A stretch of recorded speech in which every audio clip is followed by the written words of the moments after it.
Donald Trump smashed Super Tuesday. Joe Biden, a lot of people voted against him for undecided or uncommitted. And so now they know that it's going to be Trump against Biden. And what you're about to see is called cope. Here we go. We go through this sad scene. There is nobody that can take him off the stage and say, you're not well. You need to go to a doctor. You need to, we need to. You think it sounds like he's talking about Joe Biden, right? Yes. You think, I'll play it again. You think he's talking about Joe Biden, but no. We go through this sad scene. There is nobody that can take him off the stage and say, you're not well. You need to go to a doctor. You need to, you need to get checked and taken care of. He is surrounded. They're not talking about Joe Biden. They're talking about Donald Trump. This, I swear to God, oh my God. This is the most unbelievable. They should rent themselves out to IMAX theaters as projectors because this is an amazing projection job. Everything they say in this segment, they should be saying about Joe Biden, but they're just pretending like, hey, let's just pretend. It'd be like Chris Christie calling Dennis Kucinich fat. That's what this would be like. Here it comes. Entirely by enablers during this campaign, and he would be again if he were to be in the White House for a second time.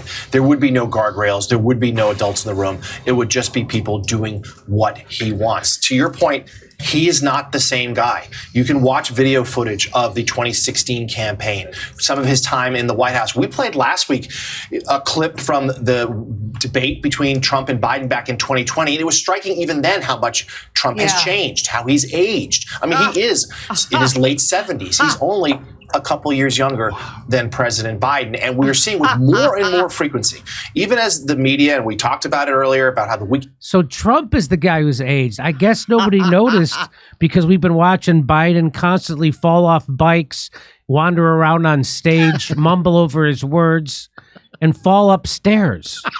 It must have distracted from the couple years younger guy and his many gaffes. Was full of polls and an obsession about President Biden's age. It's Trump who day after day is showing the signs of age, but also pressure. Yeah. Indeed, pressure. Yeah. Look at how they highlight his hair to look orange. Do you see that they're doing this? This is like when they color Joe Rogan's skin green. I just was thinking that. That's what this is. Guys, I don't care about either of their age. This is the thing that's amazing. No one cares how old. I couldn't give less of a shit how Dick Cheney's still alive somehow. Yeah, I don't care how old somebody is. One of them can't get off the stage unless he shit in his pants. What one of these guys bumbles into his ice cream cone. Except when he's shitting his pants. Yeah, that's the only time. And that's why I guess people have been overlooking his gaps and why they have to do a Photoshop on his hair like this. Biden looks like his skin has been stretched over a robot facsimile and to replace a long dead Biden. They can't even get this right though. The thing is that his skin is orange, not his hair. Nobody says that Donald Trump's hair is orange. I think they're worried. They said They say his skin is orange. They can't exaggerate that aspect, Jimmy. You know they can't. His orange skin. Orange skin. That is just so problematic to do that discoloring. Because he is not getting as much of the share of the Republican vote as he would like. Nikki Haley even posting a win over the weekend. Pressure because of the money he now owes. Nearly $500 million in a couple of cases in New York City. This is like a joke now. Every picture they have, they pretend his hair is red. Oh, he's not getting all the votes he would like. You mean he wanted all the votes and said he got just most of the votes? Pressure that his first criminal case, a case that could theoretically put him in prison, starts in just 3 weeks. And we are seeing it night after night on the rally stage where he seems to even just lose control of the English language. Mika cringes. I can't help it. I start laughing when he does the Venezuela bit there at the end. But this is something that his team knows, but they're just forging forward.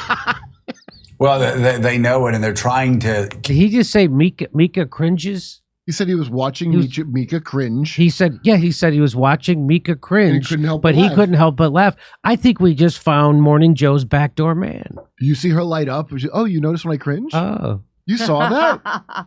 Keep him off the stage as much as possible. They're obviously they don't want that out there. They don't want him on Truth Social because again he only hurts himself politically. What on earth? What is on Truth Social? Do you use Truth Social, Joe?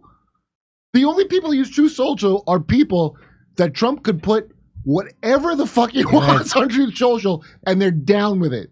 Honestly, who is this show for besides the ladies of The View? Maybe Keith Olbermann, but I doubt it because Keith got fired from this channel. Yeah. I'm going to say just Whoopi Goldberg and Rob Reiner maybe are the last living people on earth that watch this channel. Rob likes to snack and watch it. If you could... you're watching something else that makes you cringe. This is cringe from beginning to end. Except it's funny to me. Yeah, whoever has to somebody's watching it to pick out these great clips. So there's also like a dark horse. Yeah, I find these clips on Twitter. Yeah, like there's some maniac sits and looks through a whole Morning Joe and gets just the good parts. I used to watch Morning Joe before. I would stay up before when I was still more of a stand-up comedian and less of a host of a podcast or whatever. I used to live the life of a comedian, which I wouldn't go to bed till like 4 or 5 in the morning. Mm-hmm. And so Morning Joe comes on at 3 in the morning. And I would watch it before I went to bed. That's really early in the morning for Joe. Well, Joe comes on at 3 in the morning West Coast times, but it's 6 a.m. East Coast time. And what I used to say is I like to watch Morning Joe before I go to sleep because I like to go to bed angry. But this is just comedy. It's just straight up comedy now. They should make a show called Morning Joe Nights. Like Baywatch Nights, and then it's like the love triangle with Mika and this dude that's like watching her from afar, watching the election coverage. They're just so this is remember that quote from Orwell? The party the party told you to ignore the evidence of your eyes and ears. It was their final and most essential command. That's what this is. Just pretend what's happening with Joe Biden isn't, and pretend it's happening to Trump. Trump can't get on stage enough. Trump can't get in front of a camera enough. They're hiding Joe Biden. You know what this is for? This is like to give, like somebody, like certain relatives I got or people I know, that it's to give them things to say. I think you're right. When you talk about anything going on, they have a stupid thing to say. Well, Trump, you see his gaffes? Did you see his many? And theoretically, he could go to jail on that court case. Hey, come see us live on tour in Los Angeles, Palm Springs, Stockholm, Amsterdam, Rotterdam, Berlin, Copenhagen, Oslo, Stroudsburg, Pennsylvania, Cortland, New York, Oakmont, Pennsylvania, right outside Pittsburgh, El Paso, and San Antonio, Texas. Go to jimmydore.com for a link for all those tickets.